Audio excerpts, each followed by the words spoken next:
রান্না যেভাবেই করা হোক না কেন মশলার পরিমাণ যদি ঠিক থাকে তাহলে অবশ্যই রান্নাটাও মজার হবে, সুস্বাদু হবে। আসসালামু আলাইকুম এভরিওয়ান, সবাই কেমন আছেন? আশা করি সবাই ভালো আছেন। তো সবাইকে অনেক অনেক শুভেচ্ছা জানিয়ে আজকের ভিডিওটা শুরু করছি। আজকে একটু অন্যভাবে বলতে পারেন যে সহজেই মুরগিটা রান্না করব। তো প্রথমে একটা মুরগিকে আমি ভালো করে ধুয়ে পরিষ্কার করে নিছি। তারপরে কড়াইয়ে মুরগিটা দিয়ে তেল দিয়ে দিলাম 2 রকমের, রান্নার রেগুলার তেল আর কিছু সরিষার তেল দিয়ে দিছি। দিয়ে এখানে আমি কিছু পেস্ট করে নিছি, যেমন পেঁয়াজ, রসুন আর একটা টমেটো দিয়ে, তো পেস্টটাও দিয়ে দিছি। আমি প্রথমে এগুলাকে ভালো করে মিক্স করে নিচ্ছি। মিক্স করে বাকি মশলাগুলা দিয়ে দিব, যেমন হলুদের গুঁড়া, মরিচের গুঁড়া, জিরার গুঁড়া, ধনিয়ার গুঁড়া, এগুলা দিয়ে আবারও ভালো করে মিক্স করে নিব। মিক্স করে আমি এখানে গোটা মশলাগুলা দিয়ে দিব। যার হাতের কাছে যেতটুকু থাকে সে সেতটুকু দিব। তো আমার হাতের কাছে এখানে তেজপাতা, এলাচ, দারচিনি, গোলমরিচ আর কিছু লং ছিল, আমি ওগুলো দিয়ে দিছি। সাথে স্বাদ মতো লবণ দিয়ে দিছি।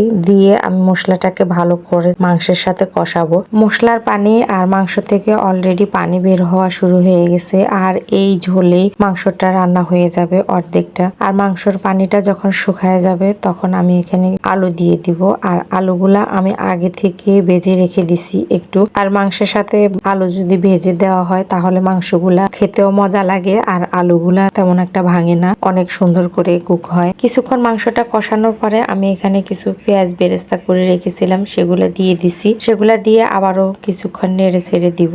আর এভাবে কিছুক্ষণ ভালো করে কষায় নিব যতক্ষণ না পর্যন্ত ঝোলটা একেবারে শুকায় যাবে। রান্না করতে করতে আসলে রান্নার আর্ট অনেকের অনেক রকম হয়ে যায়, এক একজন এক এক ভাবে রান্না করে। তবে যে যেভাবে রান্না করে মজা পায় তো সে সেভাবে রান্না করে। আমি এক এক সময় এক এক ভাবে ট্রাই করার চেষ্টা করি, যেমন মুরগির মাংস, গরুর মাংস কখনো একেবারে মেখে বসাই দিই, আবার কখনো ভালো করে কষায় তারপরে রান্না করি। কখনো আবার আলুটাকে ভেজে দিই, আবার কখনো আলুটা দেখা যায় যে এমনি দিয়ে দিই। তবে অনেক সময় দেখা যায় যে মুরগির মাংসের সাথে আলুটা ভেজে দিলে আলুটা আস্ত থাকে আর রান্নাটাও অনেক মজা হয়। ঝোলটা শুকিয়ে যাওয়ার পরে আমি এখানে আলু দিয়ে দিছি, আর আলুটা দিয়ে আমি কিছুক্ষণ ভালো করে নেড়ে ছেড়ে দিব।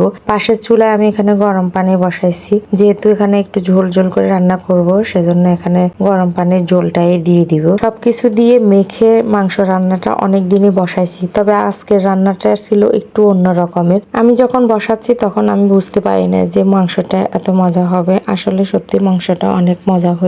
আলু আর মাংসটাকে আমি ভালো করে কষায় নিয়েছি, ঝোলটা একেবারে শুকনা শুকনা করে ফেলছি ভাজা ভাজা করে। তারপর আমি এখানে ঝোল দিয়ে দিছি, আর ঝোলটা দিয়ে আমি ভালো করে রান্না করে নিব বাকিটুকু। এরপরে কিছু গরম মশলা দিয়ে নামিয়ে ফেলবো। মুরগির মাংসের রান্নাটা কিন্তু হয়ে গেছে, আর যে ঝোলটা আছে নামানোর পরে কিন্তু এতটা ঝোল থাকে না, অনেকটা ঝোলেই কমে গেছে। যারা যারা সম্পূর্ণ ভিডিওটি দেখছেন তাদেরকে অনেক অনেক ধন্যবাদ। ইউটিউবে যারা দেখছেন তারা একটু সাবস্ক্রাইব করে দিবেন। তো আজকের মতো বিদায় নিচ্ছি, আল্লাহ হাফেজ।